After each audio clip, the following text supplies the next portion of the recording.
Piloto indiciado, controlador complicado. Esse fato chegou até mim por uma pergunta de um controlador de tráfego aéreo envolvido nesse caso, quando em um determinado aeroporto internacional, um helicóptero pousa em condições climáticas adversas, teto bem restrito, visibilidade bem restrita. O teto estava em 200 pés apenas, bem abaixo do mínimo estabelecido para a operação de helicóptero. E, além do mais, ele pousa em um local não homologado. Esse fato chegou ao conhecimento do delegado federal, que indiciou o piloto. Nós vamos ver aqui, resumidamente, quais foram os possíveis crimes que esse piloto possa ter praticado.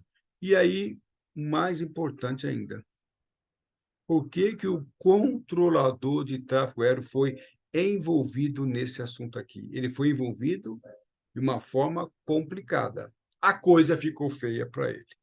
E esse nosso estudo faz parte de um contexto maior, que é a nossa assistência jurídica aos controladores de tráfego aéreo, que é composta de duas concepções. O controlador de tráfego aéreo, sendo o assinante, ele tem proteção jurídica, ou seja, assistência jurídica, caso esteja envolvido em incidentes ou acidentes aeronáuticos, e também nós promovemos ali uma variedade grande, enorme de cursos para que ele conheça os seus direitos e os seus deveres e evite dissabores jurídicos. O caso que nós vamos ver aqui, o controlador de tráfego aéreo não conhecia os seus direitos e os seus deveres, e por isso ele se complicou. Tudo bem? Eu sou o professor Calazans, do IPK, Instituto Professor Calazans, e para mim é, sim, um grande prazer tê-los a bordo no nosso caso de hoje. Piloto indiciado, controlador complicado.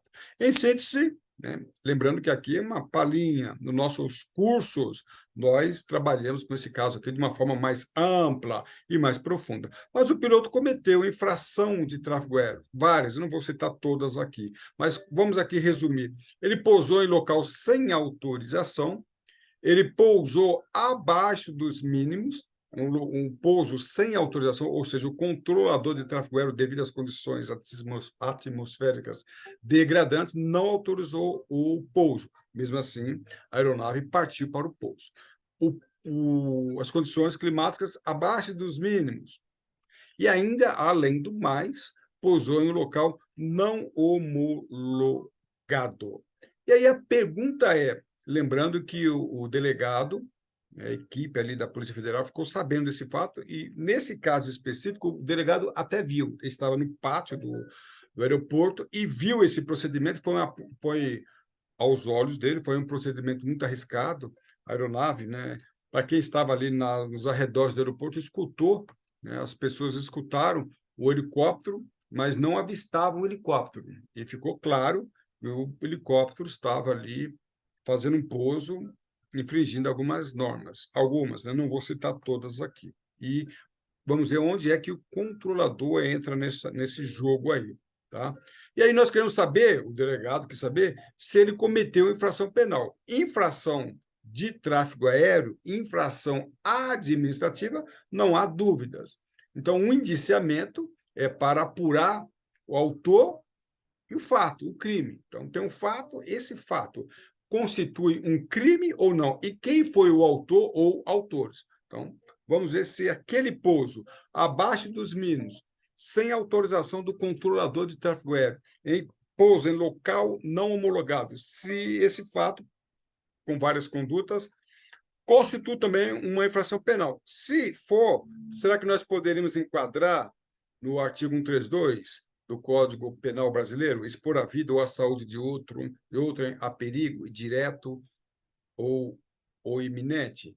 Será que o piloto colocou vida de outras pessoas? Havia a bordo pessoas, havia passageiros, era uma aeronave privada, era uma aeronave de serviço público, era um táxi aéreo, tudo isso precisa ser avaliado, podendo até mesmo, dependendo do tipo de voo, ser enquadrado no artigo 261, né, que fala do transporte público, expor a perigo embarcação ou aeronave própria ou alheia, ou praticar qualquer ato tendente a impedir ou dificultar a navegação marítima. Aí a pergunta que nós fazemos é a seguinte: essa foi a finalidade, né, do delegado federal. Será que esse piloto, ao realizar o pouso naquelas condições, cometeu também uma infração enquadrada em algum artigo do Código Penal? Então, eu apenas citei, tem mais. Será que o piloto desobedeceu a ordem de funcionário público? O controlador não autorizou o pouso. Então, existe lá um artigo no Código Penal relacionado a isso. Quando o piloto desobedece ao controlador de tráfego aéreo, será que ele cometeu também uma infração de desobediência ao servidor público? Olha só, parece simples, mas as coisas não são tão simples assim, tá? E aí, o controlador, onde é que o controlador de tráfego aéreo entra nessa jogada, tá? O controlador de tráfego aéreo foi chamado para depor. Ele foi chamado. E foi pedido também ali o livro de ocorrências e fizeram uma análise do depoimento do controlador de tráfego aéreo. O livro de ocorrência é um livro que o controlador de tráfego aéreo ou o supervisor, num órgão de controle, ele lança todas as alterações, né? Nesse caso, o delegado quis saber se aquela conduta do piloto era regular ou irregular, né? Sendo irregular, deveria ter sido anotada. Ao passo que o controlador de tráfego aéreo, inclusive houve filmagens, tá? Algumas câmeras do aeroporto pegaram, filmaram aquela manobra indelicada ali do piloto. Então ficou difícil, né, de não reconhecer a infração. O controlador de tráfego aéreo, no seu depoimento, assegurou que aquela manobra era, sim, uma manobra perigosa, não sei o quê, e que infringia, sim, regras de tráfego aéreo.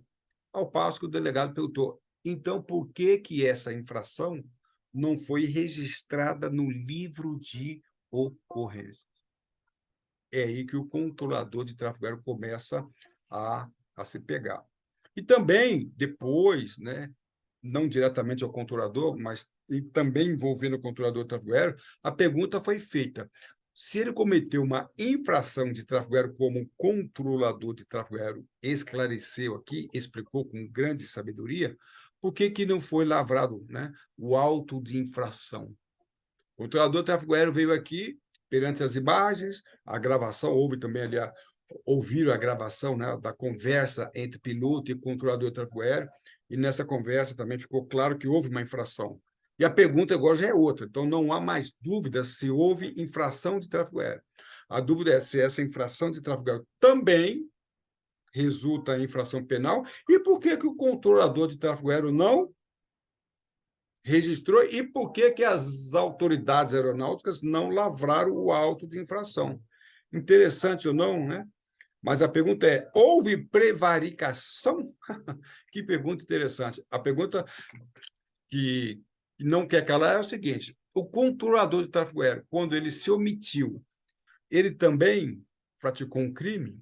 Eu não vou aqui detalhar o que é o crime de prevaricação, em nosso curso nós explicamos. Mas a pergunta é: se o controlador de tráfego aéreo tinha por dever de ofício registrar a ilegalidade da operação do helicóptero e também a lavratura do alto, a pergunta é: por que isso não foi feito?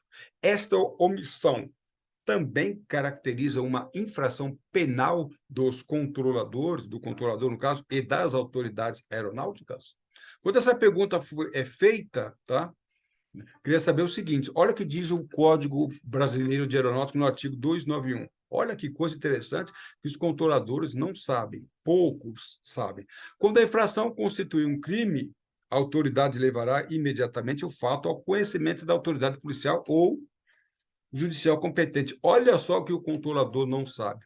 Quando o controlador de tráfego aéreo vir que um piloto comete infração e que essa infração também possa ser crime, segundo o Código Brasileiro de Aeronáutica, iniciativa da autoridade aeronáutica encaminhar para a autoridade competente. Então, o policial federal, o delegado federal, poderia até ficar inerte, Poderia, ou então, ele viu, ele ficou sabendo que ele presenciou, mas vamos supor que ele não tivesse visto, não tivesse presenciado. Assim mesmo, esse caso deveria ter chegado a ele, segundo o Código Brasileiro da Aeronáutica, no artigo 291, parágrafo 1º.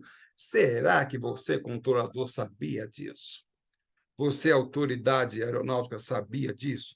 Isso está ligado dentro do princípio da indisponibilidade, ou seja, no nosso curso de perito aeronáutico, nós trabalhamos também com o direito administrativo. Dentro do direito administrativo, aqueles que exercem cargo, função pública, tem o princípio da indisponibilidade, ou seja, ocorrendo um fato, o funcionário público ele não pode, diante do seu dever de ofício, registrar. Então, às vezes, a gente vê um guarda de trânsito, um policial rodoviário, ele pega ali o condutor em conduta, né, às vezes até criminosa, uma infração, ele dá aquele sabão, dá bronca e dispensa o condutor. Ele não pode fazer isso. Ele é obrigado, se o condutor cometeu uma infração de trânsito, ele é obrigado a registrar. E ainda mais, se cometeu um crime de trânsito, bebeu e ficar comprovado, ele também é obrigado a encaminhar a autoridade competente. Então, isso serve também para o controlador de tráfego aéreo. É por isso que o controlador de tráfego aéreo se complicou aqui. O delegado queria saber qual a origem, o fundamento, qual a explicação desta omissão. Ele teve grande dificuldade. Quando ele veio me procurar, Calazans, estou enrolado. Falei, está complicado. E é claro que eu não vou falar sobre o desfecho desse caso aqui, que o desfecho desse caso aqui, ele vai lá para os nossos cursos, para quem é assinante. Então, para quem é assinante, né, recebe ali toda a assistência aos controladores de tráfego aéreo e também você recebe a proteção jurídica e também conhecimento para que tenha consciência jurídica, ou seja, um controlador que é perito aeronáutico, um controlador que fez o curso com o professor Calazans, ele não passa por esse dissabor, porque o conhecimento nos dá poder, a ignorância nos dá medo. Para você conhecer mais os cursos do professor Calazans, assistência jurídica, proteção jurídica, tem aí os nossos contatos e também um link aqui embaixo para que você seja um assinante e torne-se também um membro da Academia de Peritos e especialista em Direito Aeronáutico. No nosso canal de YouTube, frequentemente nós colocamos vários vídeos, aulas sobre esse assunto e outros muito mais importantes. Seja inscrito no nosso canal e também ative o sininho para receber as nossas aulas. A sua atitude define a sua altitude. Voe alto, estude com o professor Calazans. Para mim, professor Calazans, é sim um grande prazer tê-los a bordo. Um abraço e tudo de bom.